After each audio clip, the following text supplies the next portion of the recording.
Hi and hello. My name is Cass and welcome to my channel where I read a lot of books and I talk about them.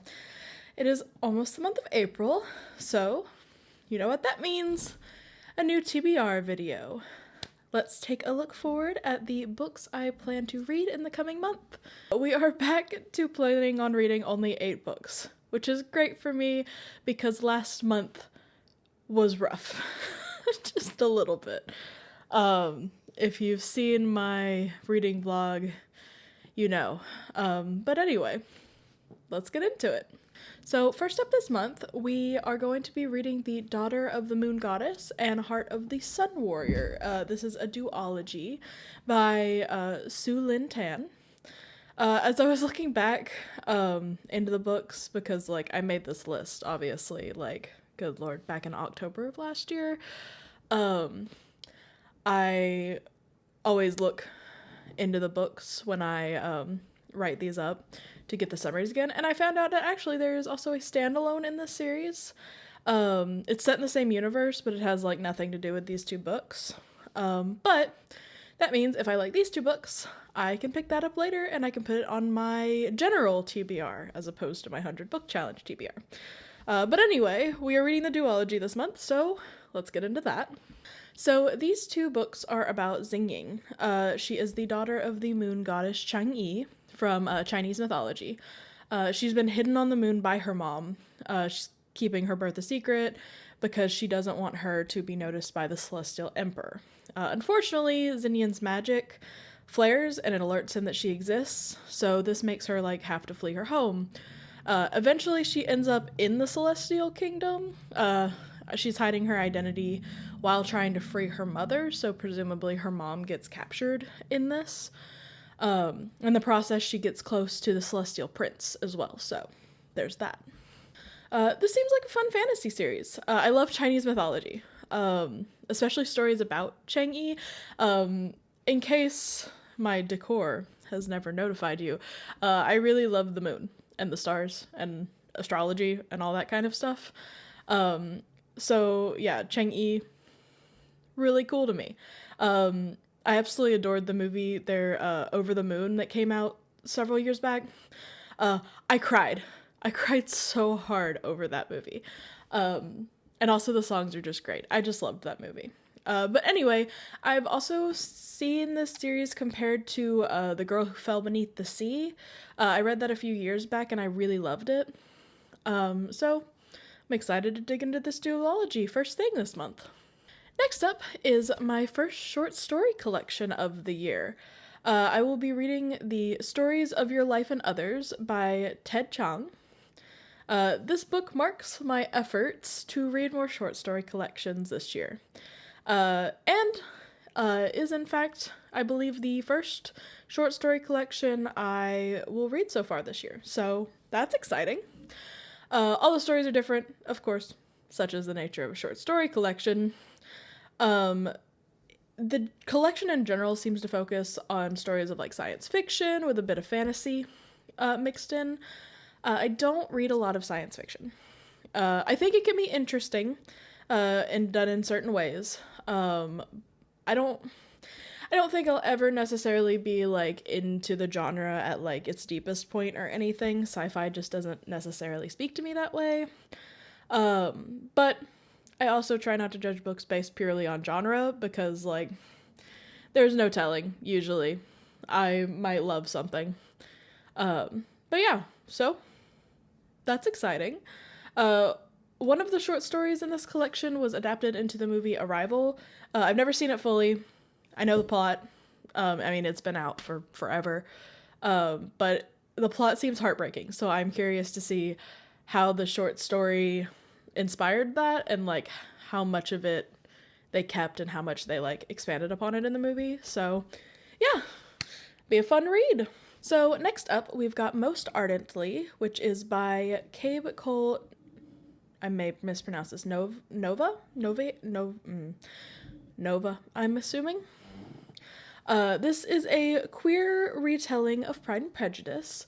As I wrote this, I was like, I probably should have put the OG Pride and Prejudice on my list, right before this. I'm doing that with, I'm reading Jane Eyre later in the year, and I put this, like, retelling of it right after it, so I was gonna read Jane Eyre and then read, like, it's called Escaping Mr. Rochester. I don't know why I didn't do that for this one. I've never actually read Pride and Prejudice, like, the OG. So, I'm pretty sure I'll be good. I'm pretty sure I know enough about it through, like, popular culture and osmosis and everything, but I will eventually need to read that in my quest to read more classics, and hopefully find some that I like, given my experience with Dorian Gray. But anyway, on to the retelling. So, Most Ardently actually features a trans protagonist, Oliver Bennet, who, to his family and the rest of society, is a girl named Elizabeth. He puts on the facade, of course. He entertains suitors reluctantly. He really wants to be who he really is. So when he can, he, like, slips out of the house. He is dressed rightfully as a man, and he spends time being who he really is that he can't be around his family. It's on one of these ventures that he meets Darcy, who had been really rude to Oliver when he was being Elizabeth. And he quickly realizes that Darcy isn't actually the worst. He's just kind of shy and kind, and awkward. Mood. And so begins their romance. Oliver navigates society as a trans man in a time when that's not really accepted, while also, like, kind of realizing the life he could maybe have with Darcy. I'm pretty excited about this book. I feel like I haven't read, like, a sweet queer romance in a while. I don't think I've read one this year. I'm sure I maybe read one last year, but mostly I read a lot of queer horror. So yeah, those don't usually have happy endings. But regardless, I am glad this one is on the list this month. Sometimes I need a break from the thrillers and the epic 700-page fantasies, and, you know, I'm excited to dive into this and see how Gabe Cole Nova reimagines this classic story. So, should be interesting. Then, onto the only book that I actually own this month. We're doing a lot of library stuff this month, my friends. But I will be reading the first two books of the Blood at the Root series. There's only the two released so far. I only own the first one. I'll be getting the second one from the library, because I didn't even realize there was a second one until I went, I remember that this is actually a series. I should see if the other one is out yet. And I went, ooh, okay, well, great. I have had this on my shelf for a while. I think my grandma bought it for me for Christmas, like, a couple years ago.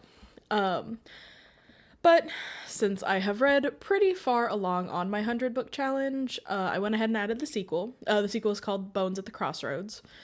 So we're going to read these back to back. Fun fact, the author, Ladarian Williams, is from the same state as me. We're not in the same town or anything. I know the town he's from, of course, because state. I don't know him personally. It was just a point that when I saw the book was coming out, it made me kind of look into it and eventually buy it for myself. So, yeah. So this series is about Malik. He is in foster care after his mother mysteriously vanished, like, 10 years ago, and when she vanished, he also awakened to these, like, strange, uncontrollable powers. He's managed to keep his powers under the radar. He only uses them to protect himself and his foster brother, Tay. However, an incident with Tay forces Malik to use his powers to save Tay, and it ends up revealing him, and also revealing that he has this familial connection and ties to Cayman University. His mom once attended there. It's a university for, like, conjurers and magic users like Malik.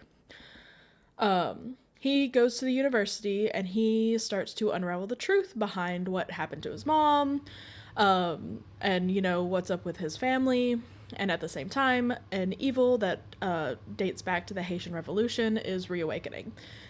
Big bad, got a big bad. I am really excited to finally dive into this series. It has been sitting on my shelf for like 2 years. A lot of my books have been, though. It is unfortunately not the only one that has been rotting on my bookshelf for a while. But that's what we're here to fix this year, is for me to finally get through all of the books, or not all of the books, some of the books on my shelf, and read a lot more on top of that, because God, I keep buying books. I will be adding this series to my now list of series to keep an eye on, since it is not finished yet, but I'm ready to dig into it.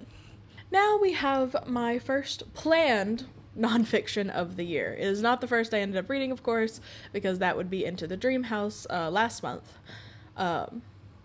Oh no, 2 months ago now, February. I'm recording this while we're still in March, for the record. But back in February.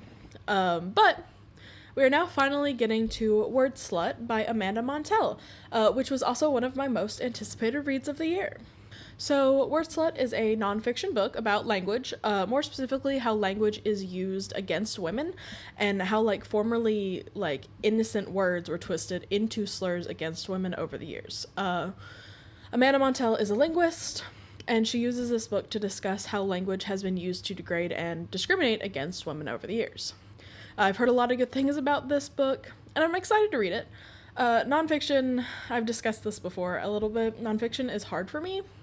It's hard to capture me as well in a nonfiction book, but I am hoping by, picking subjects that are interesting to me that I can, change that and maybe, spark a bit of an interest in nonfiction more. So, we're gonna give it a shot.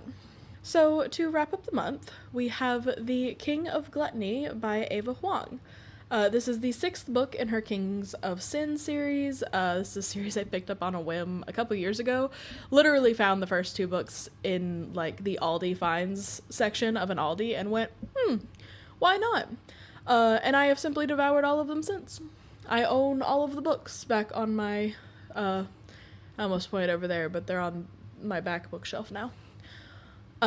So yeah, I've had this book on pre-order ever since it was available for pre-order, just like I did for the 5th one. The first 4 were out when I started the series. And it should be coming in at the literal very end of April, so regardless of how fast I read everything else on this list, it will be the last book, because I simply won't receive it until the 28th. As the 6th book in the series, this one features Maya Singh and Sebastian Laurent. They're 2 characters who have, shown up in small ways in previous books in the series. So it seems it's their time to shine and feature. The 2 are rivals. Sebastian is heir to a culinary empire, and Maya is a marketing executive. I think she's in a different, culinary brand, which is part of the reason why they're rivals, but I'm not entirely sure. Haven't read the book yet.